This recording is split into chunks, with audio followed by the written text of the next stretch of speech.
Well, welcome everyone. My name is Arik Burakovsky, and I serve as the Associate Director of the Russia and Eurasia Program here at the Fletcher School of Law and Diplomacy at Tufts University. We're delighted to have you join us today for our event titled The Rise and Fall of Russia's Wagner Group, featuring two back-to-back book talks assessing the history of the so-called PMC Wagner, Russia's notorious state-funded mercenary group controlled from 2014 to 2023 by Putin's chef, as he came to be known, oligarch Yevgeny Prigozhin. We will also consider the implications of the Wagner Group for the international security landscape broadly. Please note that the event is being recorded. We have multiple people joining us on Zoom. And we're pleased to collaborate tonight with the World Peace Foundation at Fletcher, the Jonathan M. Tisch College of Civic Life, and Tufts IGL. Thanks so much to our partners and sponsors for making this event happen. I'm delighted to moderate this conversation and introduce both of our distinguished speakers. Each author will have around 15 to 20 minutes to present their respective book, and then we will give the floor to our two esteemed discussants for brief comments, questions, and interventions. And finally, we will invite questions from the audience, from all of you. So our first speaker is John Lechner, who is a journalist, an independent researcher, and a consultant to NGOs and other institutions working in Africa. He is an expert in Russo-African relations, and he speaks Russian, French, Turkish, and Georgian, as well as Chechen, Sango, and more. Wow. His book, Death is Our Business, released in 2025, traces 5 years of his reporting from some of the world's most dangerous places, including the front lines in Ukraine, the Central African Republic, Northeast Syria, and Mali, where he was forcibly displaced for 2 days. Where did you get that? Yeah. So John was among the first to reconcile Russian and African perspectives on what we now call the Wagner phenomenon, and parse the complex relationship between its private interests and the Kremlin's across multiple theaters. He interviewed countless civilians and politicians to understand the appeal of partnering with Wagner for both local governments and the Kremlin, and the effect these partnerships had on societies at war. So John, the floor is yours.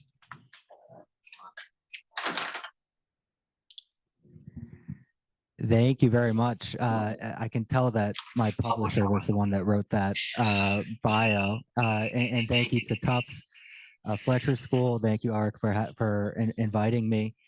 And it's great to be here with Jack.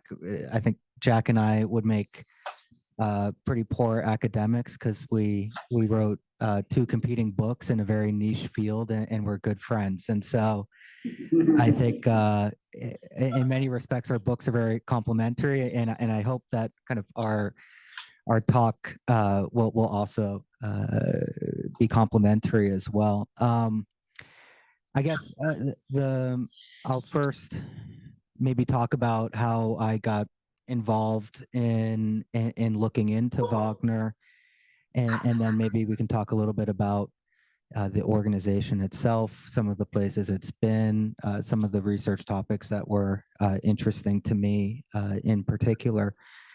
And so, like a lot of you, I had spent time living and studying in Russia.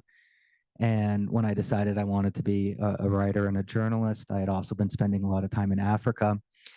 And so when these Russian mercenaries first touched down in the Central African Republic, I was kind of immediately interested. This was a confluence of two interests. And I was first interested in sort of just at an anthropological level, what happens when these two kind of disparate societies, Central African society and these Russians, come together. How do they interact with each other? How do they adapt to each other's presence? And very quickly, I first arrived in Bangui in the Central African Republic in 2019. And it was clear right away that in order to understand what Wagner, these Russian mercenaries, were doing in KAR or the Central African Republic, you had to understand the conflict in the country itself and the civil wars that had gone on prior to it, the politics of KAR, the systems of governance, and the actors as well. And so I first started traveling all around the country for about 2 years.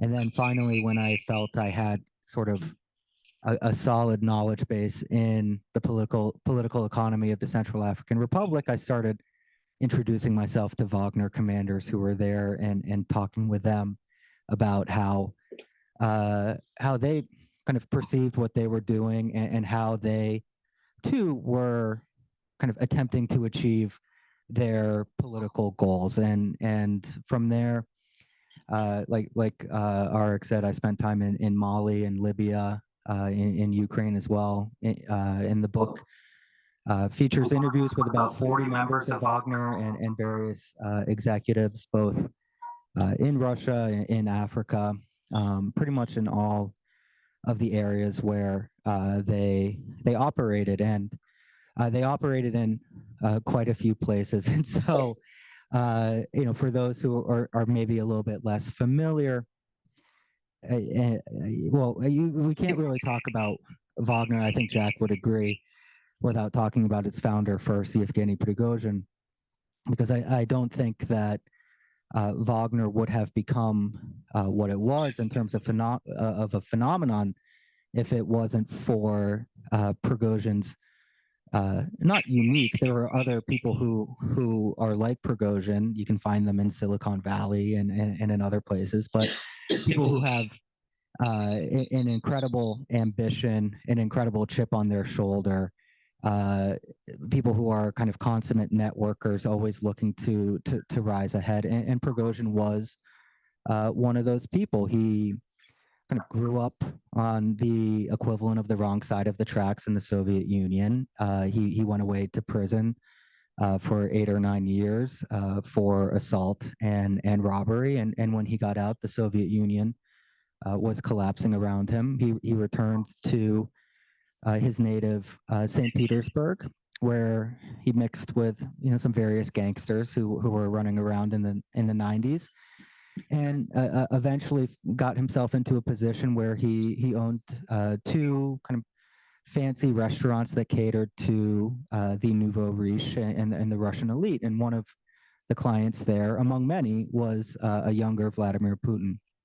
And Prigozhin, again, leveraged this network, his access, to eventually a role providing meals to the Russian military and to schools. And at that point, he's on the inside. He's a logistics man. And we have to understand that within sort of the political economy at that time, Russia is, especially under Putin, at least attempting or kind of driven by a narrative that it is returning to the world stage as a great power, that the chaotic 90s where Prigozhin kind of made his mark in St. Petersburg are behind them. And so it's a country with kind of outside ambitions on the world stage and still relatively limited means and capacity to achieve all of those ambitions. And this leaves a lot of room for oligarchs, rich businessmen like Prigozhin to go out and kind of pursue these patriotic initiatives that can fill some of those gaps. And it's not something super exotic to Russia. It's a form of virtue signaling. I mean, businessmen donate to political parties as a way to, they're not going to recoup direct costs, but it's kind of a think of me when the next contract is coming along. And so within the environment of the Maidan revolution in Ukraine, many things were happening, but the reason why Prigozhin was able to step in as he did was that the annexation of Crimea was kind of a very top-down kind of decision that was made in the Kremlin, that they use special forces, they annex the territory relatively cleanly, but they still rely on sort of these patriotic nationalist volunteers, Cossack organizations to come and provide some of the, quote unquote security and some of a little local flavor maybe to ensuring the referendum. After the successful referendum, the Kremlin kind of thinks that everything is done and dusted, but events in Eastern Ukraine are taking on, events are kind of taking place outside of their control. And protesters who are opposed to the Maidan revolution in Kiev are also taking over administrative buildings. And they think that the Russian state won't be far behind to support them as they supported, in their mind, the Crimeans. And this put Putin at the time in a particularly difficult situation, because only 2 years earlier, during his return to the presidency in 2012, there were mass protests across the country with Russians across the political spectrum protesting against him. And of course, there were liberals like Navalny, but there were also Russian nationalists, right-wing parties, and these kind of represented the threat probably to Putin more than Navalny at the time. And so he's working to cultivate this nationalist base. He gets the boost after the annexation of Crimea, and now there are these pro-Russian separatists in eastern Ukraine, and he can't be seen as letting them hang out to dry. He doesn't want, at the same time, to annex the territory, to suffer more international isolation and sanctions from the West. And so the Kremlin has to turn to kind of these ad hoc measures to both support and not support the separatists. And again, kind of this leaves an opportunity for politically astute people like Yevgeny Prigozhin to come in and sponsor these kind of mercenary forces to support the rebels. And that's just what happens as Prigozhin is introduced or finds himself Dmitry Utkin. We don't know exactly who or how they both met, but Utkin is a Russian military intelligence officer, former officer who had recently retired and joined a PMC. They didn't have a very good fare in Syria. They came back, but he's right on time to be there. They connect, and Utkin is to provide sort of the mercenaries, the military know-how, and Prigozhin provides the political cover, which is always necessary in Russia, and the funds as well for this group. Wagner, which at the time was just a call sign for Utkin, supports some of the separatists in Luhansk. They then, after as Russia is looking to achieve a ceasefire, start assassinating, in at least one case, some of the wayward separatist leaders in the region as well. And it's really at this point that Prigozhin or Wagner could have disappeared or kind of gone its way, like so many other different structures that were set up for Eastern Ukraine at the time. But Prigozhin, he has this, this force at his disposal. He wants to figure out a way to use it, and he gets the opportunity in Syria when Russia, only a few months later after Minsk II, overtly intervenes in the conflict. Prigozhin lobbies to get his guys in there again. They get thrown out a couple of times, and then of course there's quite a famous scene where he makes an attempt on a gas facility that is defended by U.S. Special Forces, and loses quite a number of guys in the very famous Battle of Hasham. Won't go fully into it. And then things slow down there, but at this point too, Wagner is a public-private partnership, and so on the private side, he's got these guys who are essentially doing business development. They're going out, finding new opportunities. One pops up in Sudan that had originally, where Prigozhin had originally started doing some feasibility studies in 2016 and 2017. They ink a deal to provide military training in exchange for mining concessions. And as they're doing that, some representatives in the Central African Republic reach out as well, and they ink a deal there. And Africa, I'll go into it just very briefly, is a place where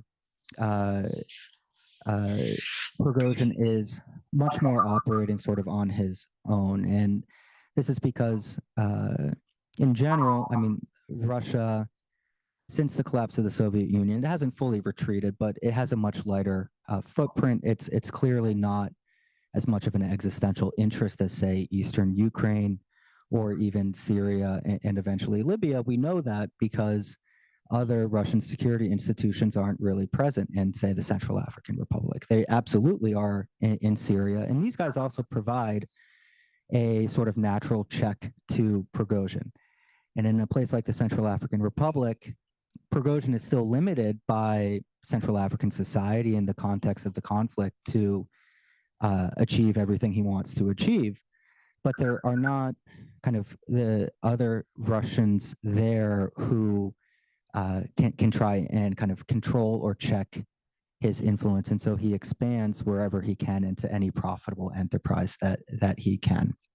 At the same time, the other edge of the sword is that subsidies from the Russian state are few and far between. And he's always operating in an environment where to get the funding, to get on the radar, you have to deliver victories.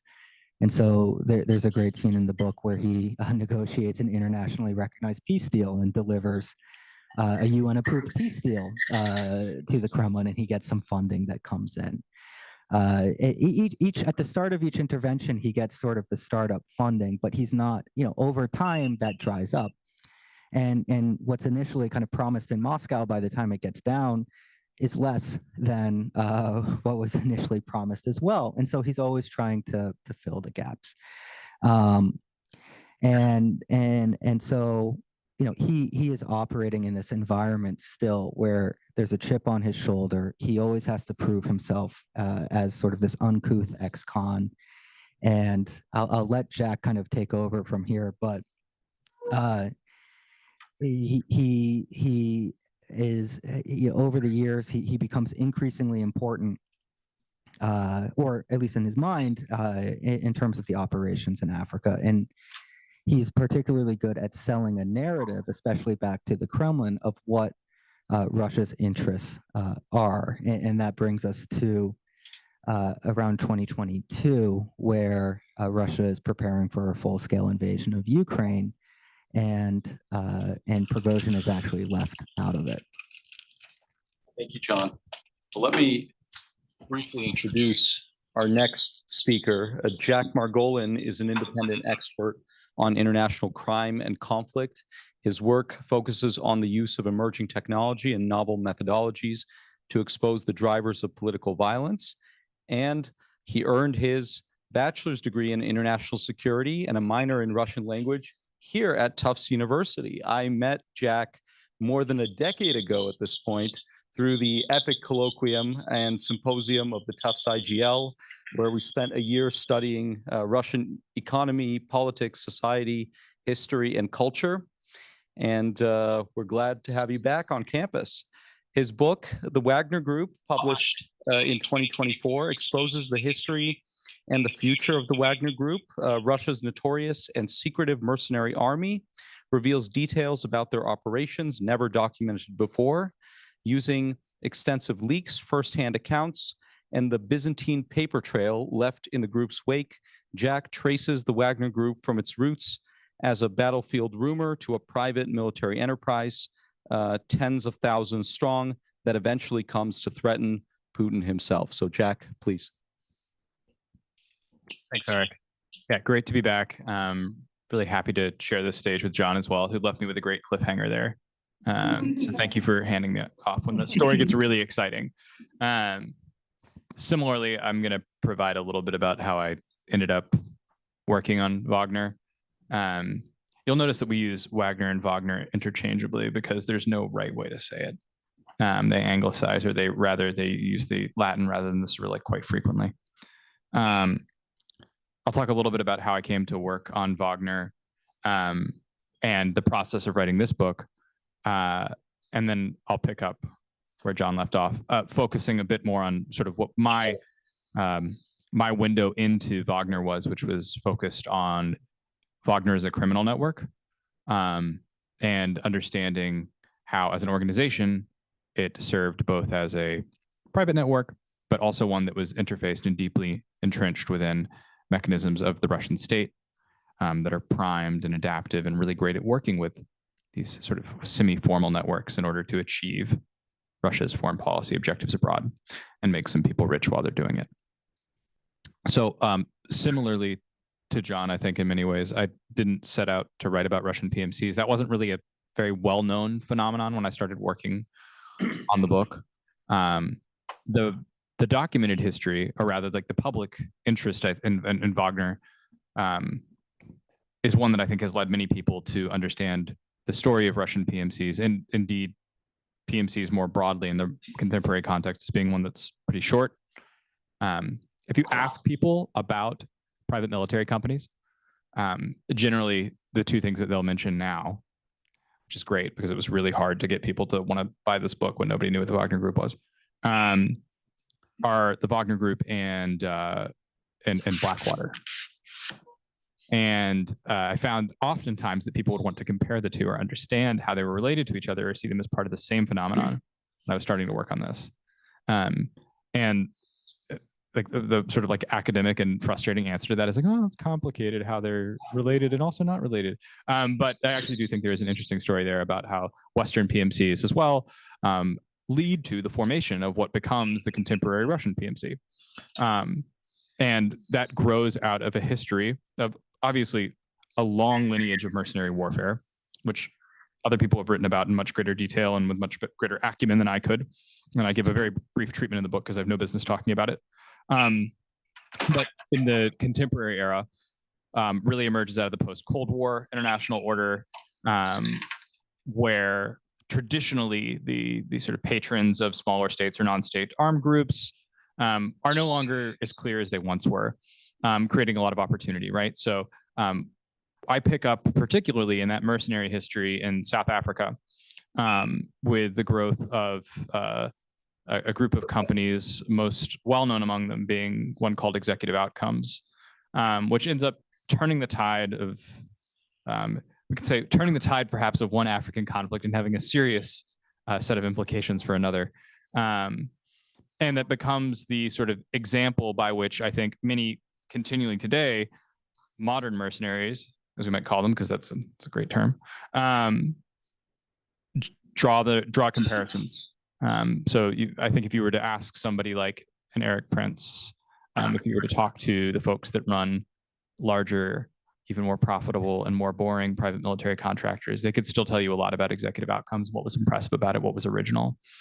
But principally what it was doing that was new, I argue, wasn't that it was force for hire. That wasn't new, particularly in Africa. I mean, if we're talking about South Africans and Europeans especially, fighting in African wars in exchange for access to mineral resources, or in exchange for preferential access to contracts, in exchange for wealth, that was certainly nothing new. That started even before the end of the Cold War in the post-colonial period, where you had some really, really famous and colorful figures that were seemingly always trying to take over island nations and failing spectacularly. But what Executive Outcomes did that was different is it wasn't just one crazy Brit with a knife between his teeth. It was a network that hired professionalized men, many of whom who had served in either effectively the apartheid era secret police or the South African Defense Forces. And it connected them with a series of companies that were able to operate very quickly and clandestine nature across the continent, procure what they needed to, and move it much more efficiently than national militaries could. And if that sounds familiar, that's because that's effectively like Donald Rumsfeld's argument, minus clandestine, for why the US needed to embrace private military companies during the global war on terror.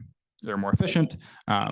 The sort of unspoken part of this too is that the American public generally doesn't care as much when contractors die. There's a long history of people not caring when mercenaries die as much as national armies, and one that still remains true today. I think often unjustly. But because of that sort of model of being able to operate effectively, to adapt to a changing market, and to do things like evade sanctions or evade limitations on arm transfers because you are operating as a diffuse corporate network, that model was very attractive. And it was one that was repeated time and time again. And then the global war on terror kind of inverted because it made the market too big. In some ways that created more opportunity, and a lot of American companies embraced this as a chance to vertically integrate and become like Dick Cheney with Kellogg, Brown and Root, if you're familiar with that story, become much more, I mentioned the word earlier, boring iterations of the same idea, wherein they were integrating security along with practices that were related to what you'd think of a normal contractor doing, just in a much more high-risk environment. And around that time, the Russian PMC started to show up, and they were generally operating in the same sphere. And the United States and the Russian PMCs were on the same side. They were doing a lot of the same things. They were protecting convoys. The Russian PMCs were operating in a smaller niche, but they grew over time. In Iraq. In Iraq.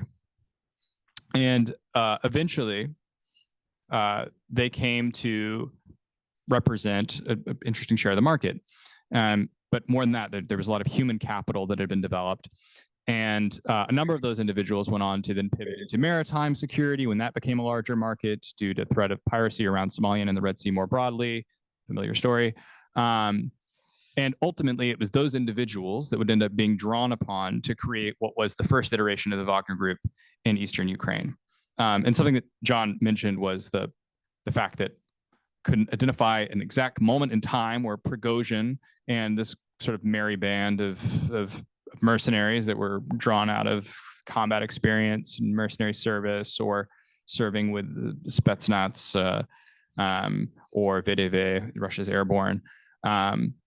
And I think that was something that frustrated both of us because it would help make sense of a lot of the story. But in some ways, I do think that the fact that there is no clear smoking gun for who put together the businessman and the trigger pullers is indicative of sort of that broader community of individuals in Russia, particularly in that time around 2014, wherein you had folks on one side that were looking for opportunity in terms of ability to prove their allegiance to the state, in terms of their ability to wield their networks, which oftentimes were already grown around money laundering or sanctions evasion.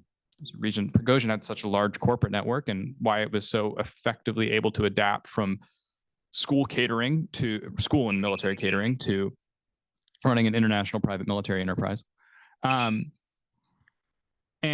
as part of that phenomenon, the state was willing to broker a lot of those connections. Now, I can't say whether it was the state, it was individuals within the state. I don't think there probably is a satisfying answer. We'll hear plenty more rumor about how the two are connected, I'm sure. But I think what's more interesting is then what grows out of it, which ends up being a symbiotic relationship between a private network of 400 plus companies. That was like my very modest estimate. And that's just in Russia, that do everything under the sun. There's sort of Swiss Army knife companies. So you'd see a lot of reports that were like, this is the company that does arms sales. And it's like, oh, that's the company that does arms sales. That's also the company that ships coffee. That's also the company that handles the logistics for the school catering. And then that also was the company that was sued as part of this lawsuit for poisoning a bunch of school children because of the school catering. And so because of the nature of that corporate network, because it is diffuse and adaptive, and because it's confusing, it's impossible to make sense of. I spent a really long time trying to make sense of it, and there is no satisfying answer other than it's big and changing all the time. It's hard to sanction. It's hard to constrain. It's immensely valuable to the Russian government. It's hard to recreate organically because it needed to be created by these incentives of private enterprise, particularly illicit private enterprise. And so for that reason, it's great if you can capture the person who runs it and get them to do what you want, which the Russian state was able to do very effectively. They had their own interfaces or sort of nodes that could connect with networks like Prigozhin, and they were already very good at doing that. And again, nothing unique to Russia here, I don't think. I think that a lot of states, particularly in these semi-competitive authoritarian regimes, are very good at doing this. But Russia's was particularly interesting because of the scale of a lot of that infrastructure that was created, and of course, the personalities behind it. Because on one side, you have individuals like Prigozhin, and Prigozhin ends up being the face of this thing after a very long time of living in the shadows. I think it's interesting now that he's so publicly connected with Wagner, given how adamantly he denied any relationship with it for a long time, which especially after the siege of Bakhmut, you could tell it must have just been killing him that he could not take credit for everything it was doing around the world in the run-up to its involvement in Ukraine. But out of the Russian state's sort of interfaces, right? So they'd have military units within the GRU in particular that were created, at least in one case, specifically to engage with private military and security companies, and continue to do so to this day. The Russian state was able to very effectively not just necessarily capture this organization, but to wield it strategically by creating the right incentives. And I think that's the better way to think about this, right? Is that the right incentives were in place to encourage Prigozhin to go out, particularly after his involvement in Ukraine, after his involvement in Syria, where he proved he could be useful in more regards than simply as yet another person providing warm, deniable bodies to go fight in the war, that he could be relied on to serve Russia's interests abroad. And sort of mixed reviews as to that reliability ultimately, but nonetheless, that corporate network ends up being very, very useful. Now, when we get to the war in Ukraine, the value proposition is very different for Wagner, because it's not necessarily a huge asset that Prigozhin has this tremendous network of companies that can do business internationally, largely because it's much harder for a lot of them to do business internationally after the invasion of Ukraine. But what he does have is access to huge pools of talent, because the brand that he's built over time, because of the story that he and the men around him have told about what Wagner is. He's got individuals that have unique experience fighting in the context that Russia needed to fight. And ultimately what he has is the appetite for risk that other Russian businessmen that were in the same sphere didn't have. So I think it's important to note that it didn't have to be Prigozhin that went out and started recruiting from prisons. Somebody else could have made that case, but he was uniquely positioned to do it, partly because he was willing to do it, and he was willing to take the risk that was involved in doing that. What other businessmen who got involved in providing private military services, which again, at this point, we're really stretching the definition of that term, what other businessmen that were interested in providing effectively recruitment and patronage for semi-formal units that were fighting in Ukraine were willing to do is to say, like, I will get you this many men to the front. And for most of them, that was a great measure of effect. That was all they needed to do. It's relatively low risk. You're not actually hinging yourself on any victory. It's measurable. You can pitch that. And you don't actually have to worry about what happens to those guys when they get out there. That's the military's problem, which became an issue later on. What Prigozhin does is say, I'm going to hinge my involvement and my value proposition for my role in this war on winning victories when nobody else is. And the way that he needs to do that is by having overwhelming manpower. And the way that he sees to do that is to recruit from prisons. So he gets the exclusive right in order to draw from prisons. Even boxing out, perhaps cutting off or preceding the Russian military's own efforts to recruit from prisons. And that, of course, leads to the siege of Bakhmut, leads to the pictures. And I believe that's the front of your book. It's some of the grimmest pictures of Wagner's involvement in world affairs and its legacy for Ukraine and the world. That arises out of this unique value prop, one that was hard to win for Prigozhin. Like John mentioned, they weren't involved in the early days of the war. There were actually competitors involved on the Russian side, specifically organizations that were closer to Russia's military intelligence. And so what happens in this competitive system over time, this semi-competitive system in which you have individuals within the state, variously outside the state, acting with differing degrees of independence. I completely agree that Wagner's independence in Africa was much greater than it was somewhere like Syria, and certainly much greater than it was in places like Ukraine. I think Prigozhin probably got used to that. Is that friction emerges. And as it was well documented at the time, Prigozhin's continuing criticism of the Ministry of Defense was in many ways unusual, in that he was willing to say things that typically the sort of barometer said you weren't allowed to say in Russian society, particularly somebody in his role. And yet I remember week after week after week, Prigozhin would continually say things that would blow past what everyone understood to be the limit, and nothing would happen. And I think he took note of that too, that he was playing by a different set of rules, partly because of that value proposition and partly because he had made himself a public figure. He then made the people around him public figures, which was an interesting strategy. He took some of the leading men in Wagner who had developed some of the doctrine and approaches, which they mostly stole from existing Soviet art, and applied that in the battlefield, and elevated them to be public figures that represented the organization as well. So he could now speak along with the backing of these military men with the authority of representing Russian society and grievance with the system, even if he wasn't going to call out Putin specifically. It was Putin's system that was failing in the war in Ukraine. It was the corruption in the Russian state that was causing Russia to fail. It wasn't an unjust war. He did criticize the choice to go to war, but he didn't criticize the war itself, only its conduct.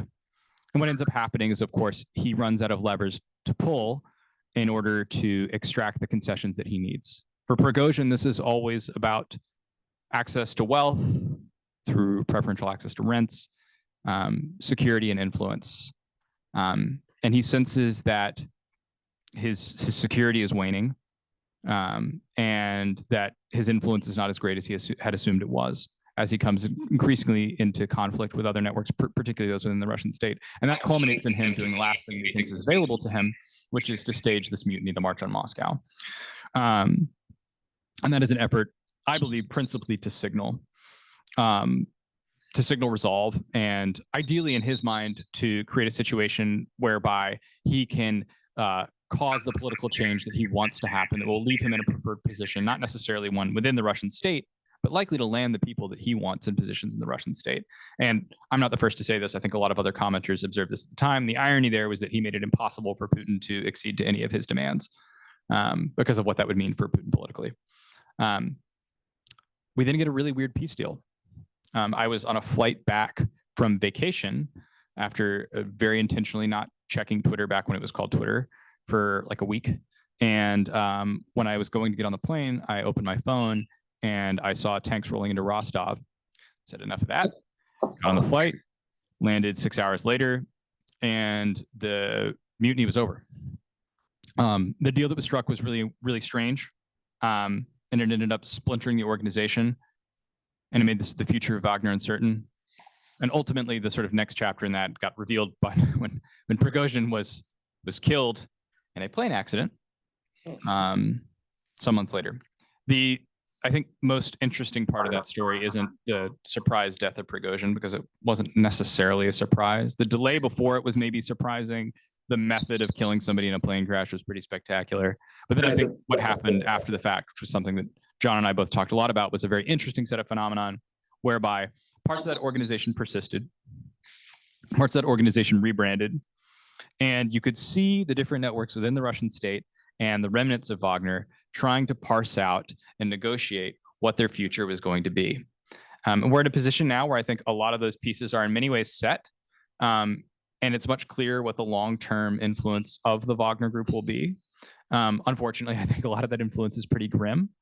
But I think the most interesting thing for us to see today is going to be how not just Russia's engagement in Africa, but also the changing nature of the US engagement in Africa influences the scale of the role that organizations like Wagner, or at least that rhyme with Wagner, private military companies that have a greater degree of state backing, which are, again, not unique to Russia. I would argue that the United States has done it. United Arab Emirates does it every day. These are actually pretty frequently occurring phenomenon in the world, just usually not on the same scale as Wagner. What role these will play and what role we will allow them to play, and whether or not American leadership around the world will increasingly see them as an opportunity or a threat.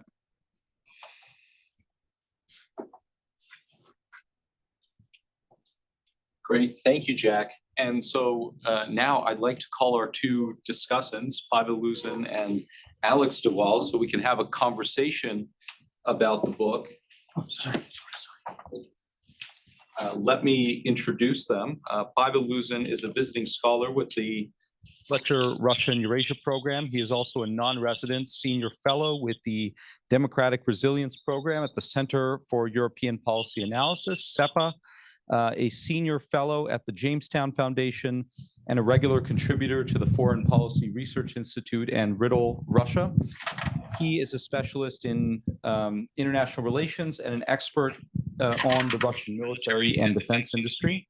And Alex de Waal is the executive director of the World Peace Foundation and a research professor here at Fletcher, where he teaches an interdisciplinary course on conflict in Africa. Considered one of the foremost experts on Sudan and the Horn of Africa, his scholarly work and practice has also probed humanitarian crisis and response, human rights, HIV/AIDS, and governance in Africa, and conflict and peace building. So Pavel, I'll give you some time to make comments, questions, interventions. Oh, yes, thank you, Arik. Thank you all for coming, and thank you, Jack and John, for these two brilliant books. And it's hard to talk about these books because you wrote the books. I did not. So let's imagine that I was an author of the book about the Russian mercenaries. First of all, I prefer to divide real private military companies of Russia and the Wagner Group. Tell me if I'm wrong, but you both mentioned modern security in your books. Yeah, it was a good example of a real private military company of Russia. Modern security, RSB Group, and some other stuff.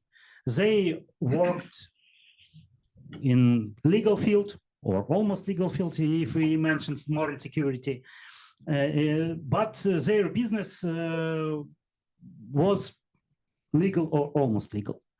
They protected ships in pirate areas. They protected some mining facilities in Africa or in Middle East. And if they crossed the legal boundaries, like modern security, they faced consequences, especially in 2013, when the heads of modern security were arrested because they tried to organize a Slavic corps in Syria and made some business there with Assad's regime. The Wagner Group is completely different, was completely different here. Also, if I was an author of the book, I would cover the history of Russian mercenaries, because in the Soviet times, yes, the Bolsheviks, they preferred not to work with private people, private contractors. But in the post-Soviet era, we know the examples of mercenaries. For example, the prominent Chechen terrorist Shamil Basayev, who worked for the Russian military intelligence because he was a military head of so-called Confederation of Mountain People of the Caucasus. And he fought against Georgian army in Abkhazia. And then he moved out of the control and became a terrorist. Okay. Another example is participation of Russian mercenaries in the wars in former Yugoslavia in 1990s. I personally met a couple of people in my hometown, Perm, who participated in this activity. Who pretended to be Serbian police officers and who personally participated in ethnic purges in Bosnia. And they were illegal even for the Russian government, but their activity was 100% coordinated by the Russian intelligence, military intelligence, and security service. For instance, FSB knew very well. They had a list of all the mercenaries in any single town, any single city of Russia. So mercenaries are not new in the Russian history. So Wagner Group, Prigozhin, they were not innovation of Putin's regime. And one point more, which I can add to this history of Russian mercenaries, is 2010, Primorsky region of Russia. It's a Russian Far East. It's a Pacific Ocean seashore of Russia. The region is 40% bigger than the whole occupied territory of Ukraine, 40% bigger. And 10 people were able to paralyze the authorities of this region for several months during the spring of 2010. They were former soldiers of the Russian military intelligence unit. And they were completely anti-state people. They killed policemen, they made robberies, and the Russian government needed to conduct a military operation against them. And this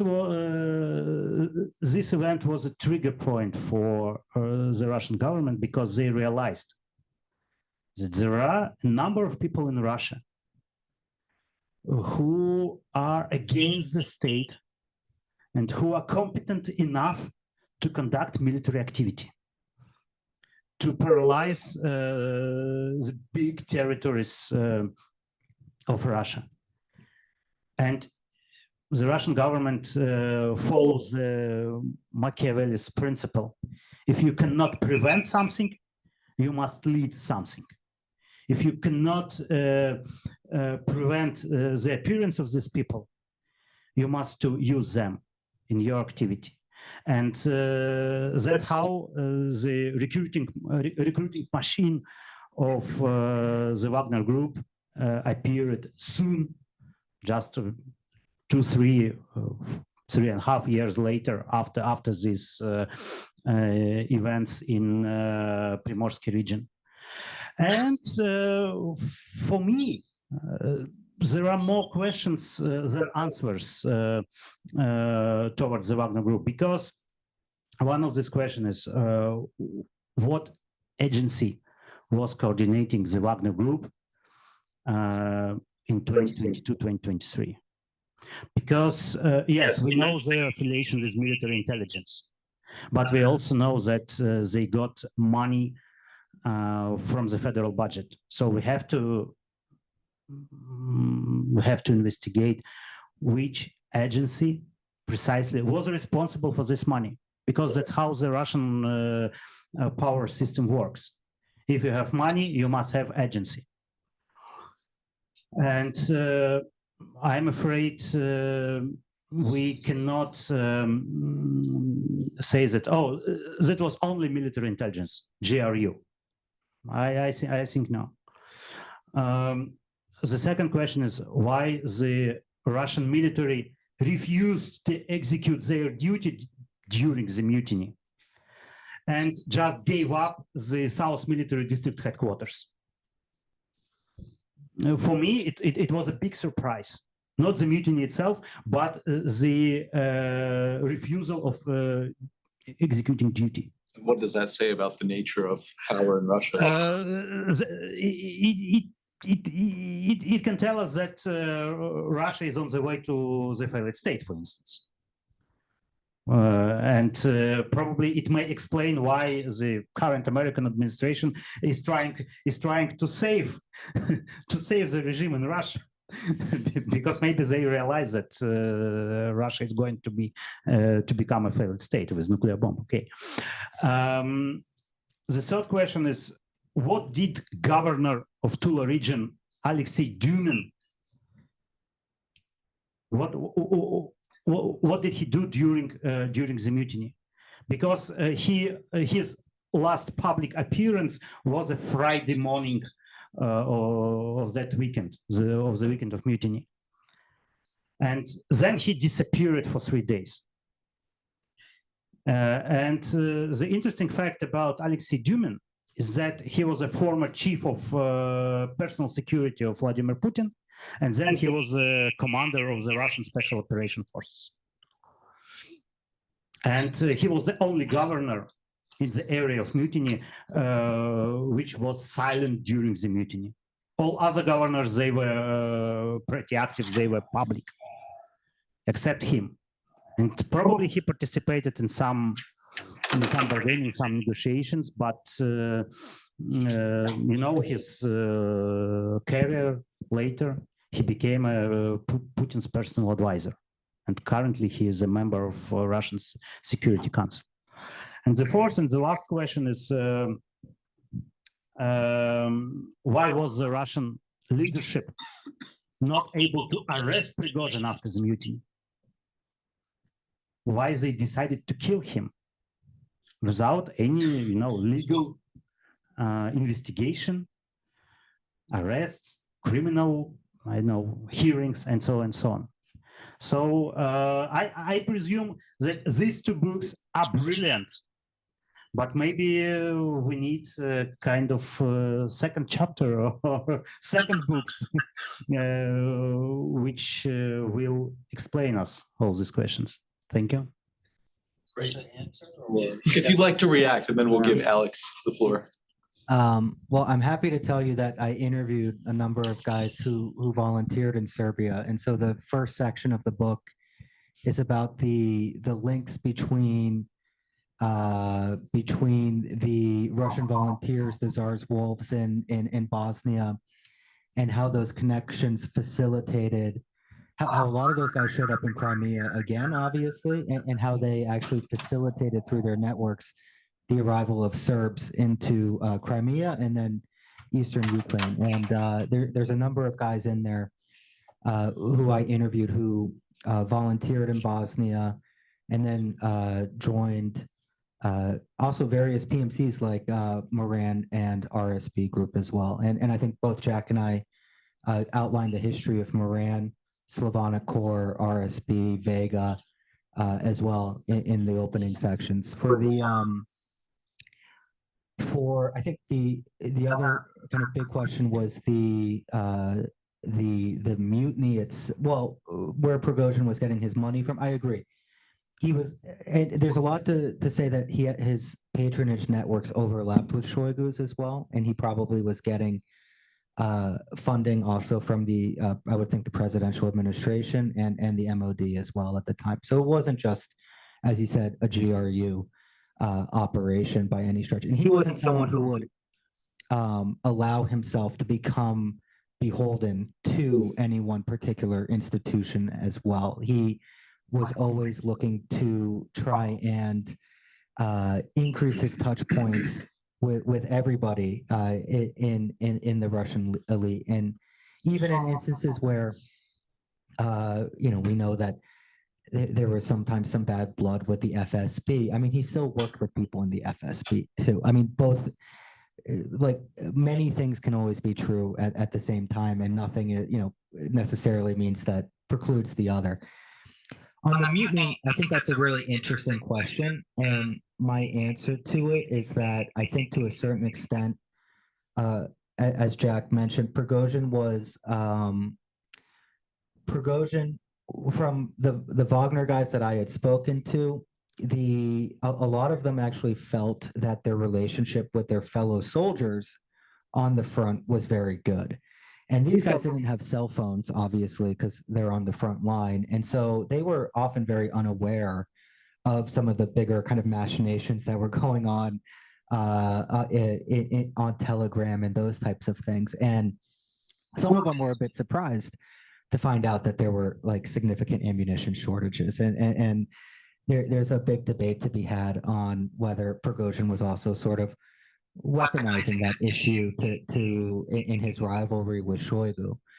But I think it's fair to say that the intra-elite rivalries that were going on there really didn't apply as much to the average fighters, the soldiers, either Wagner or Russian soldiers on the ground. And I think usually what you need for, say, a civil war to start is a period of dehumanization. And there really wasn't that. I mean, the day before, everybody was on the same side. Maybe Prigozhin had some issues with, Shoigu, but everyone was in the same fight. It is very surprising then for the next day you're sitting there and imagine these guys in Wagner are coming over and you respect them and someone tells you that you're supposed to shoot them. You're going to pause for a second. There hasn't been this like long period of time where you've steeled yourself mentally for this type of conflict. And also something very human and also very Russian at the same time is you want to avoid anything that gets you into trouble later, right? And so, and one thing that creates immediate consequences is shooting someone. And so me too, if I, was in such a situation, my first reaction might be to just let people go by and try to avoid creating something that creates kind of immediate long-term consequences for you. And I spoke to one guy also who, and this is the other point, and then I'll let Jack take the other question. But I spoke to one guy who was a Wagner instructor, and he was on the Wagner base in Molchino at the time, and the Russian MOD obviously surrounded Molchino when everything was going down. And he said, I asked him, was it an issue? Like, was it tense? And he said, I mean, it was tense for a little bit, but we all knew each other. And so various people are calling up each other and doing deconfliction on a very low level, basically saying, hey, we know each other. Let's not let this, there's no reason for us to die in this situation. And that again points to, the fact that these guys are coming, they're Wagner, yes, and MOD, but they're coming from the same community in a lot of respects. I mean, most of these guys are veterans of the Russian military in some form.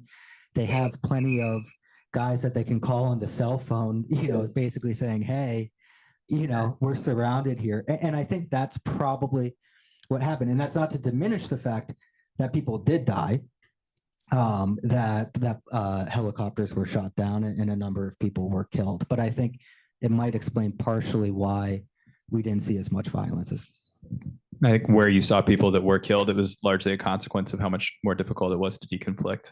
Yeah. Based on the fact that, I think it wasn't an accident that so many of the people that died were from the aerospace forces, and that a lot of that appeared to be very possibly result of escalation based on misattribution or mistakes that were being made. Near rolling air defense through the middle of an inhabited area and a bunch of like Ka-52s are flying over. I think it's pretty easy for somebody to get trigger happy. On that last question of why Prigozhin was killed, I think there's probably an answer that someone who has studied Putin specifically a lot longer than I have would give.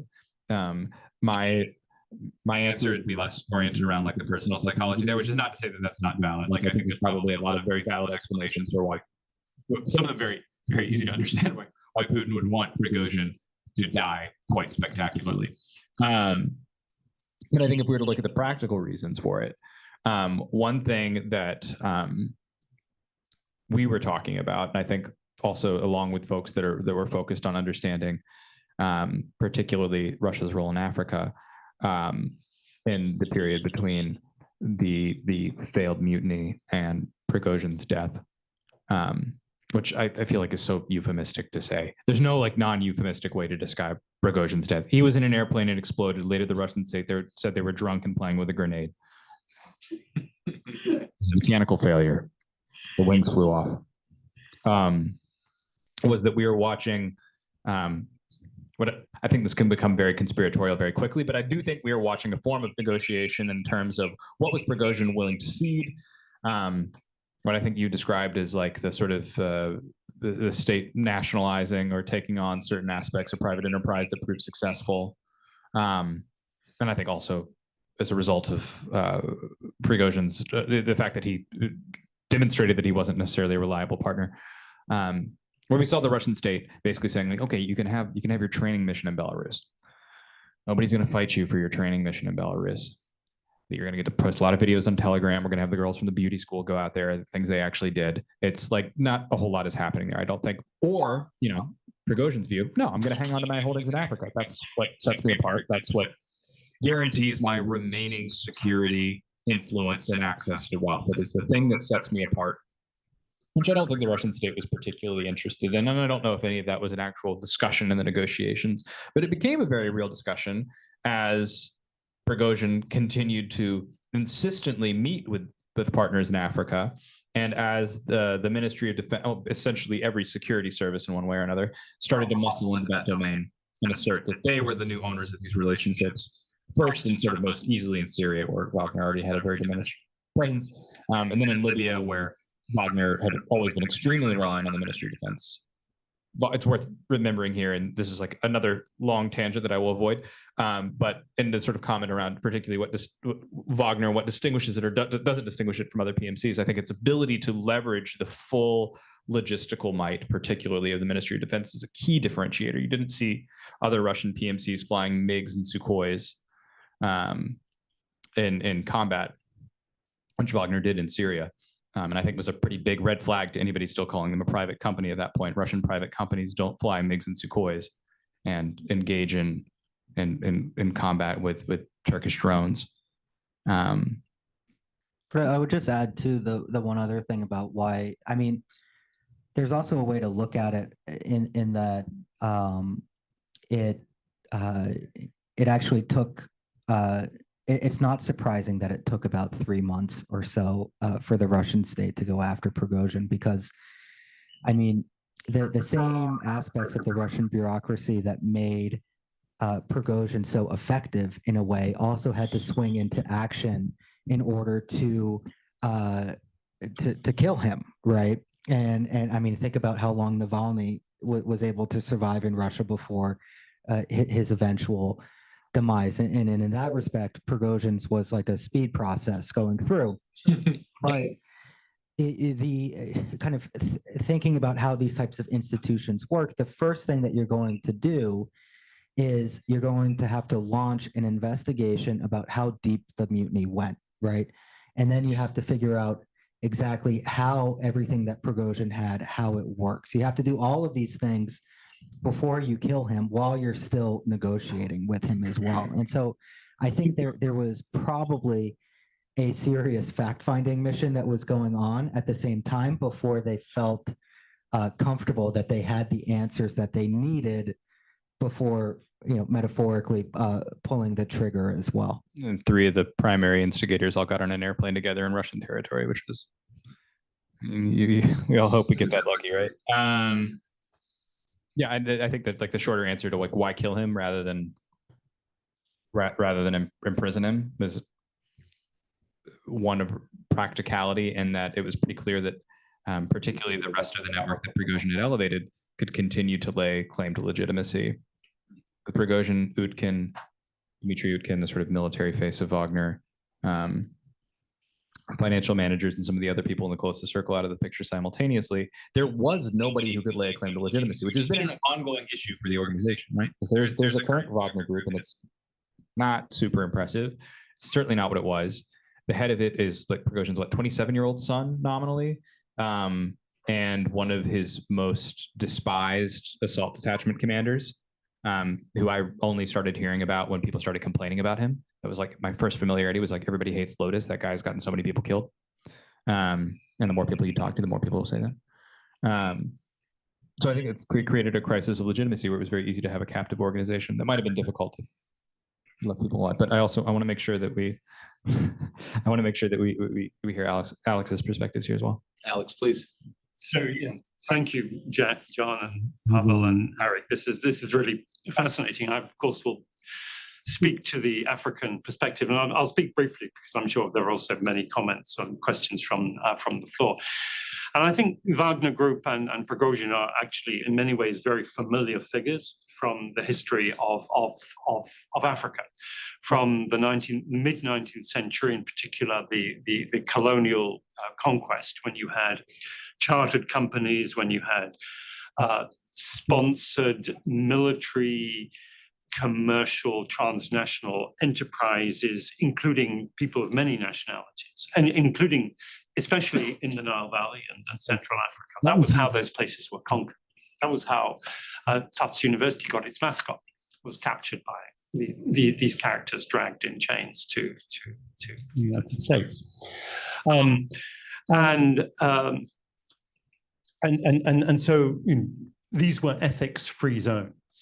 These were places where a transnational mercenary corporation could negotiate, could bargain on equal terms with a purportedly sovereign entity. And if they managed to get the upper deal, could actually pocket that sovereign entity as part of their portfolio. So you had some adventurers from Egypt, from Sudan, from the Caucasus, actually from Albania, becoming sovereigns of what had until the mid-19th century been independent polities across these parts of Africa. And it's also this is a phenomenon that has recurred in the last 20, 30 years. And there are many sort of brethren of Prigozhin that you see across this region, General Haftar in Libya being one. A very interesting and alarming recent case being Organi, who is a paramilitary commander who basically controls the Sinai and a huge range of companies in Egypt. First time that you actually have something like that as a parallel, as a challenge to the Egyptian military. But the best example being Mohammed Hamdan Dagalo, known as Hemeti, who played a similar sort of role within the Sudanese state as a paramilitary, also building up his own business enterprise as an arm of then President Anwar al-Bashir to counterbalance the military, until he went rogue and tried to launch a coup, which was the spark for the current Sudanese civil war. And these characters who I just described would are patriotic mercenaries, if you like. They aspire to political legitimacy through patriotic state agendas, but actually they, I would argue, reflect this this deeper history of these sort of war machines that actually can steamroll, can destroy, can possess sovereign entities, and this is a sort of a configuration that we see being utilized not only by local actors, not only by Russia, but also by regional actors, the United Arab Emirates being a prime example of this. And they're both, there's the rhetoric of sovereignty, of patriotism, but a reality that is actually creating both configurations that are both very old and strikingly new. Any reactions before we turn it over to the audience? I'm very happy that you brought up Hemeti. I think that the Hemeti-Wagner relationship is one of the most interesting in their history. That alongside the Haftar relationship, which I think you explore in great detail in your book. Particularly, I was in Sudan around the time that Wagner's presence was really waning there, and it was under the civilian-led transitional government. And part of the effort that I was taking part in there was investigative work with a nonprofit organization. And I, of course, given my personal interest, was habitually steering that towards the Russian elements of it. Sort of paradoxically, I was also very frustrated that almost all international media attention on Sudan, and this kind of continues to be the case, was based on like, what is Russia doing in Sudan? And it's like, well, there's plenty of other actors doing plenty of other nefarious stuff in Sudan. Like the Russians are involved here, but they're maybe not the biggest players. What I thought was particularly interesting was the way that the different networks of the state and the networks that belonged to the RSF were interfacing variously with Wagner. And this is a broad topic, so I will put a pin in this as quickly as I can. I think one of the most interesting features of that, and the way that Wagner interfaced with with Hemeti and with the SAF through their own financial infrastructure, which is in the sort of not in the traditional American sense, but more in like the Turkish or Egyptian sense of like the idea of a security deep state, which is not an original thought. It was a colleague of mine, Eva Kahan, that originally came up with that and wrote a great report on RSF and SAF commercial networks. Allowed both sides of the conflict in Sudan to engage with Wagner. And so Wagner's engagement in the gold market in that country, it was profitable. Certainly, eventually, there was a lot of stumbling blocks. It ended up being that they managed to have a pretty profitable niche within the market as the only foreign firm authorized to process gold tailings, which has great margins, good business to be in. But at the same time, they were doing business with RSF companies. They were doing business with SAF companies. They were doing business with military intelligence companies. They were diversifying themselves. And a large part of the incentive for that business is to build relationships, strong relationships. And I think some of the most interesting people that I encountered in the process of working on this book were not necessarily the folks that were carrying guns, but those that were carrying the pocketbooks, and establishing those strong commercial relationships and really getting to know the context of the countries that they were working in. And that ended up being a strong part of the sort of differentiating factor, those local relationships. But I say that because I do think it is an interesting phenomenon in that one of the incentives for Wagner's involvement in the mineral industry in Africa, which is something that this is surprising to me. This is the longest I think we've ever talked about Wagner and not had to talk about mines and how much they are or not worth. There's no satisfying answer. Was the incentives made by virtue of the fact that by engaging in those markets, they would build strong relationships locally with the right political elites, and they diversified themselves intelligently enough that it allowed them to stay involved in the conflict, at least until such a time that the investment and the commitment of other outside powers beyond Sudan demonstrated itself to be far greater than that Wagner or Russia appears willing to put in the game. Great. Well, I have quite a few questions, but given that we're short on time, let's take questions from the audience, please. The fact that the North Koreans are in the Ukraine now, is that a comment of the astuteness of the PMCs that they don't want to lose bodies anymore? Or is it a fact that they failed? And why, if they failed, wouldn't someone like Gotsen step up and realize that would be an opportunity to differentiate my product from the other purveyors in the neighborhood? Yeah. Thank you, Dad, for the question. You're going to have to take this one first. I actually think Jack is better positioned to answer this, but yeah. You didn't give me that question, by the way. I don't think we know very well the details of the North Koreans providing troops. I think right now where we are in the war in Ukraine is that it's a pure battle of attrition, and the Russians have an advantage, a relative advantage over the Ukrainians right now in terms of being able to bring men to the front. I think for the North Koreans, it makes a lot of sense. It's always been an isolated regime outside of China and some economic activity with Russia, but obviously much less.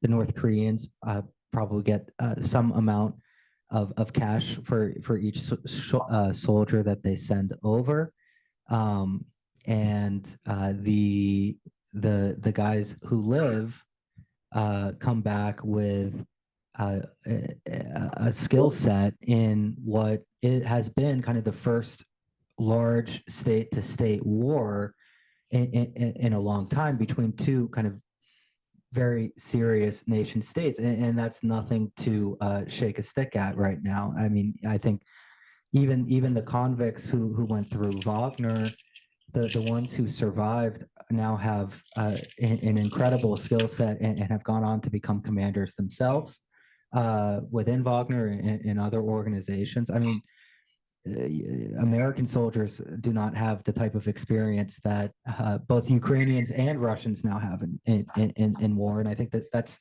one of the things that's of major concern to the South Koreans. I don't think that they make an incredible difference for the Russian military, other than it's just one additional pool of soldiers that you can apply to in an area where it's become increasingly difficult to get bodies for both sides to the front line. After Prigozhin was cut off from prisoner recruitment, the MOD continued to recruit. I mean, they've been visiting the prisons constantly and try and find all sorts of incentives to get more guys to go. There's always an effort in a recruitment drive. But I mean, if the number is still like 10,000 in Kursk, I don't think it makes a full meaningful difference in the war. It's just something of benefit to both sides. And to the question about competitiveness and whether that model succeeded or failed, I think we see some interesting examples of one thing that Prigozhin argued in like his Telegram recorded tirades where he was attacking the Ministry of Defense and its incompetence was that the Ministry of Defense needed to fight like Wagner. It needed to learn to be like Wagner. And the irony is, I think in a lot of ways it has. It's taken lessons from Wagner and it's applied them. And it's done that in such a way that still is leveraging patrons. It's still leveraging these semi-formal networks with things like Gazprom's units and some of the other ostensible PMCs that are really nothing like a PMC. But the logic that they're applying is often very similar to that we saw Wagner apply, which is, first of all, it's some of these doctrinal elements, which are the use of smaller mobile dismounted infantry and what's called assault detachments that Wagner employed to great effect, albeit at great cost around Bakhmut, and that Russia has continued to apply in the context of particularly a lot of the urban combat in Ukraine in order to remove Ukrainians from entrenched positions. It's also, and sort of related to that concept, embraced the notion of the utility of expendable forces, which is a very nice way of saying that. Cannon fodder, as it were, and how it's useful on the battlefield. The logic of the assault detachments that were used around Bakhmut was largely based on the idea that you'd have smaller teams that would be approaching an enemy position, generally trying to do that through cover or concealment. But then they would be trying to soften that enemy position, which is before an actual strike team can move in and take it, which was an extremely dangerous proposition. You're very likely to die doing that. But by overwhelming force and being able to rotate those teams, they were able to ultimately overwhelm the Ukrainians. That relies on having a force that features a lot of individuals who are expendable. And it's easier to recruit expendable individuals generally. The harder the harder recruitment targets for the Russian state to access have always been the more skilled and combat experienced individuals. And that's interestingly part of the reason that you see the remaining legacy, the pseudo private companies still in use in Russia, or taking leaders from Wagner and placing them in positions where they're leading specific units like the brigade level even within the Russian military, is because they are able to recruit from a sector of the population, that skilled sector that the Russian military has a very hard time contacting.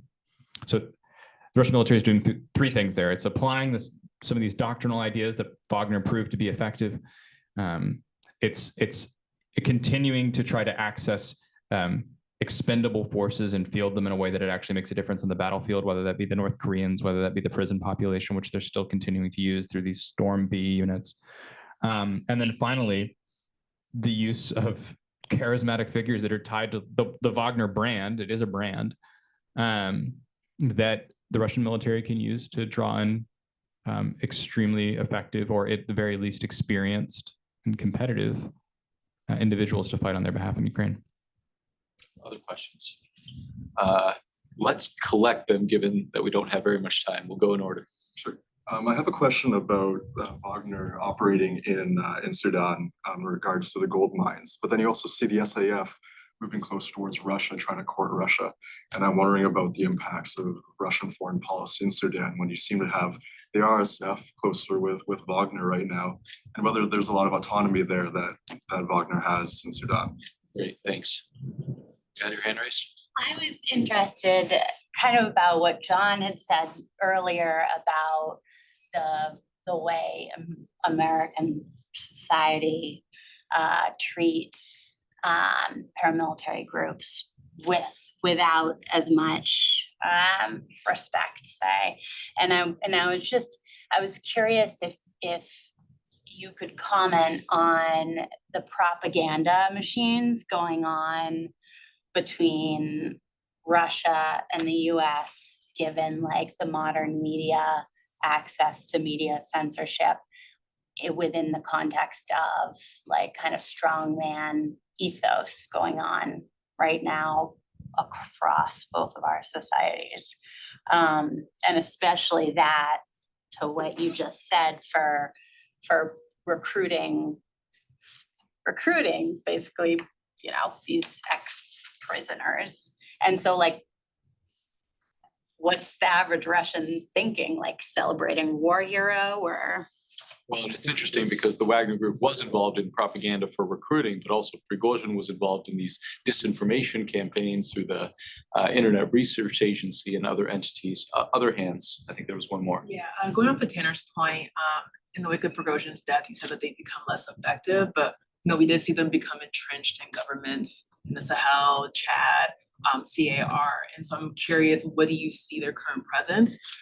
Because I think they were, you know, really effective in also creating anti-US sentiments in those regions. So do you see Russia taking advantage of the progression that the Wagner Group did make in those regions, using it for their own gain, as well as combating like the US like presence in those regions?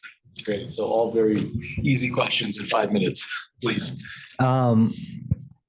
So to answer yours first, I think what I think is important in my book is that I really tried to show how African governments have a lot of agency in terms of how they deal with Wagner. These are the people dealing with Prigozhin are in many respects Prigozhins in their own right, and sometimes people perhaps even scarier. And so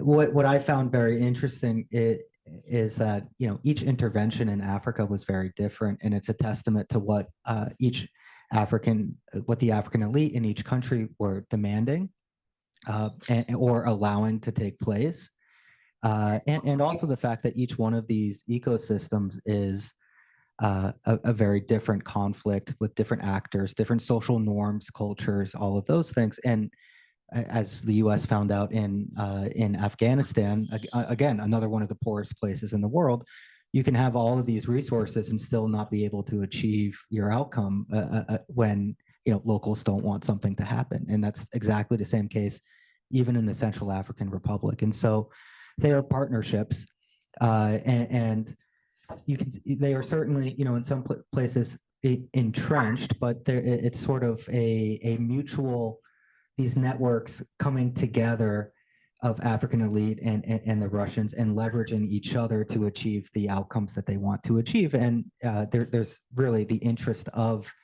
the African elite to use Wagner too as a tool to manage their own domestic political issues or insurgencies. And so each one is different. And so therefore the handover too has been very different as well.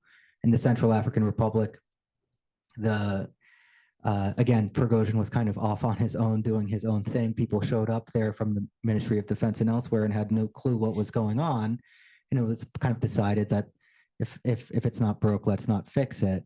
In Mali, it's been a very different case where Wagner's fighting, you know, I mean, multiple, it's overlapping civil wars with a separatist conflict in the north, ethnic conflict masking as jihadist insurgencies, and Wagner running around, certainly not creating a better situation. It's been very difficult for the MOD to replace them, and if anything, they're trying to rationalize and look at perhaps pulling back and having the Russians refocus on military training instead of putting Wagner out into the middle of the field. And to your question on the propaganda aspect of it, what I think was interesting is that the social media stuff, especially Prigozhin himself, had a very astute sense of soft power. And there's a great line in there where he was actually a big reader of Gramsci, and he loved the idea of cultural hegemony. I think Gramsci would have been rolling in his grave to understand that Prigozhin is taking this as like a playbook for how to practice cultural hegemony, but he saw for his businesses and for his interventions the usefulness of also controlling the informational environment. And all of these initiatives came from earlier initiatives in Russia using these troll farms to go after Russian politicians like Navalny because it makes him look good in front of Putin, going after competing companies, writing bad reviews. And then he brings these guys over who don't have any knowledge of Africa. They're just guys from St. Petersburg, and they start doing the same thing. And they slowly start figuring it out. And they chance upon anti-French sentiment, something that has justifiably always existed in a place like Kar and in Mali, as a sort of a wedge that they can use as well, but one that they don't control by any stretch of the imagination. And I think the last one was the gold mining in Sudan. These are best thought of as networks that are coming together, right? With the people that I talked to, it was actually the UAE that first introduced Prigozhin to Hemeti. And obviously, Wagner initially provided some support to the RSF at the beginning of the Civil War, but it was actually based on, I was there at the time in Kar on the border with Darfur, and it was really based on local power brokers, arms dealers in Amdafok, right on the border, who were leveraging Wagner to get their weapons and kind of ship them across. So again, locals are very much in charge of kind of how they're using Wagner as well. But Russian foreign policy is no different than American foreign policy. There are competing institutions, different individuals who are lobbying for their preferred outcomes. And in Sudan, you had for some period of time, sort of similar to the US, a group of people who had historically worked with Egypt on arms sales and were kind of predisposed to supporting the Sudanese armed forces. And then you had the guys who, like Prigozhin's network, who work very closely with the UAE in Libya and with the GRU, sort of the shadow state, and they're kind of much more, want to work with Hemeti and the gold mining portfolio. And as in American foreign policy, one side started to win out over the other, and you've seen sort of the Russian state start to throw its support behind SAF. You're exactly right. Yeah, these are very easy questions to take very quickly. The only thing I would add on the sort of contemporary state of affairs, particularly in the Sahel, is that, as John alluded to, it's not one player right now. You have the Wagner Group, and you also have the Africa Corps, which is the more formalized Ministry of Defense engine for engaging with that part of the world, as well as continuing to fight in Ukraine. And what's interesting about that model is that you have a more conservative, a more sort of traditional approach that the Africa Corps is taking in terms of security assistance in Africa. That in many ways they can open doors that Wagner couldn't. Like their business in Burkina Faso, I think that is a really great example of that. The inroads that they made in Niger, like these are things that Wagner historically struggled to do, in large part because what those governments were comfortable with because of their own political culture. On the other hand, you do have that remnant of the Wagner organization, and what it's doing is quite different. In the Central African Republic, they of course have these advantages of the local context and sort of the Russian state also, frankly, not caring as much. In Mali, it's a different story, and they have to really demonstrate. Again, it's this idea of demonstrating unique value, and the way that they're choosing to do that is by taking on outrageously dangerous and often foolhardy missions far outside the wire of where FAMA should, by any reasonable assessment, be operating. And the degree to which that is a Malian initiative versus the initiative of those networks is one that I think remains in question.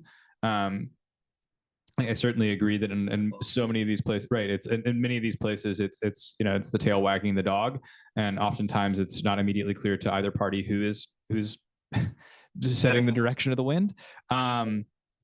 but in these cases, what ends up happening, I think, because of these sort of unfortunately complementary efforts to like demonstrate to a national audience that they're bringing the fight to the jihadists, while at the same to the jihadists again in scare quotes, the Wagner Group, the remnant of that organization's need to demonstrate that it provides unique value the Africa Corps cannot. Both parties end up doing something that they shouldn't be doing. And realistically, their leadership probably could sit down and recognize that they shouldn't be doing. And it leads to disasters like we saw this summer in Tinswatten. What I think we don't know yet is which one of these models will end up being successful. Right now, it's tending towards the Africa Corps, but that's largely because they benefit from the institutional support of the Russian state. And the Wagner Group out there still does, but that makes it more captive. It doesn't have that. It doesn't have that security guarantor anymore. It doesn't have that individual like Prigozhin that can act as a buffer between the organization and its operations and elite politics in Russia and the security services, and choose what gets to pass through that membrane and what doesn't. In terms of propaganda, there's a lot there. I do think that a big part of the legacy of Wagner is it organically created, in many ways, what's become a social movement in Russia that is built around this idea of like what you'll often see referred to as like mercenary lifestyle. A lot of that is just because it opens itself up for like what people would probably refer to on the internet as live action role playing. It's LARPing, it's kids with airsoft guns wearing Wagner patches. But it's also a lot of guys that have served, or even if they haven't been with Wagner, they identify with its sort of populist narrative around service, but not service necessarily to a corrupt elite, service to the idea of Russia that is distinct from the issues that they see with Russian politics, which ends up rhyming with and being very complementary with a lot of more nationalist politics in a lot of ways. But the sort of the trick that Prigozhin pulled was to drain a lot of the ideological content from that idea of populism. So it's not necessarily something that's imbued with the same level of like xenophobia as like a Rusich or something like that. Sure, you have neo-Nazis that fight with Wagner. You also have Muslim members of Wagner. Wagner's a big tent because that makes sense if you're trying to run a business. And the legacy of that has been that the Russian state has pulled on that brand and has used it very effectively, to the degree that there's a Wagner Legion, which is kind of crazy to think about. Anytime you see the Russian state taking that symbology from this organization that tried to stage a mutiny. And then, yeah, Sudan, my God, what a mess. Yeah, very, very difficult story, I think, to tell. I think that's a good summation as I could make of how you end up with those parties ending up fighting on unusual sides. It's much the same story in Libya, right? Where you have not just Wagner and Russian forces, but the Emiratis and the Turks as well, pulling in local mercenaries, a topic that we haven't really covered here today, from Syria, where you have folks that might have fought on the same side together in Syria at one point, ending up facing each other down as mercenary forces on opposite sides of a conflict in Libya. Well, I wish we could carry on the conversation because there's so much more we could cover, but that is all the time we have. If you're interested in the books, both of them are on sale outside by the Tufts bookstore. Jack, John, thank you so much. It's been a pleasure, and thank you for your fascinating books. And to Pavel and Alex, thank you for serving as discussants. And please join me in a round of applause.